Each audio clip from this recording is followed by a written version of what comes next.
Liebe Leid auf der Welt, grüß Gott, grüß Gott. Wir sind die Erfinder vom Reinheitsgebot. Wasser, Hopfen, Gerste ist das Beste gegen Durst. Und wenn der Weltmarkt was anders will, ist uns das wurscht.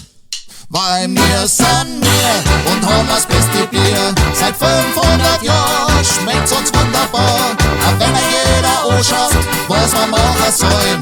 Wir sind wir und leben, wie wir wollen.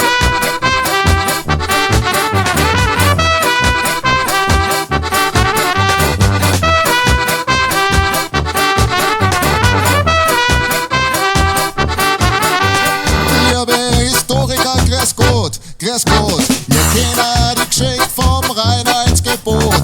1516 ist in Bayern eingeführt worden, zum Schutz unserer Märkte vor Importe aus dem Norden. Am Rhein und in Norddeutschland haben's Kräuterbier gebraut. Die bayerischen Brauer waren da drüber nicht erbaut.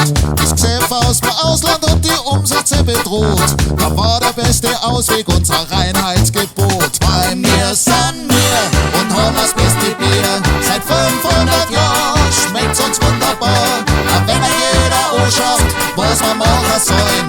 Wir sind wir und leben, wie wir wollen.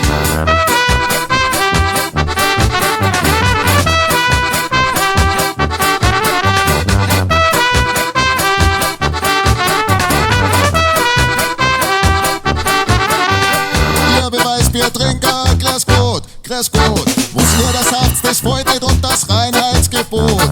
Wasser, Hopfen, Gerste ist der gebotene Mix. Für Weizen oder Weizenmalz steht doch fein nix. Als Bierbrauen war im Mittelalter eine rechte Panscherei. Vom Stechapfel und Pilsenkraut waren's alle high.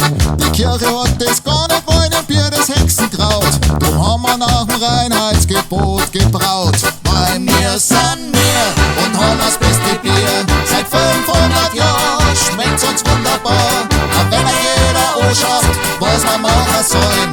Wir sind wir und leben, wie wir wollen.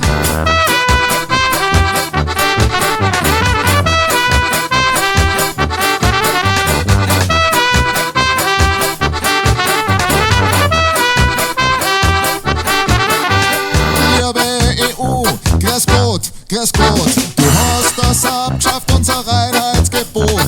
Glühbirnen und Staubsauger hast uns reguliert. Aber was wir saufen, hat dich nicht interessiert. Seit mittlerweile 30 Jahren ist es erlaubt. Bananenbier aus Übersee mit viel Chemie gebraut.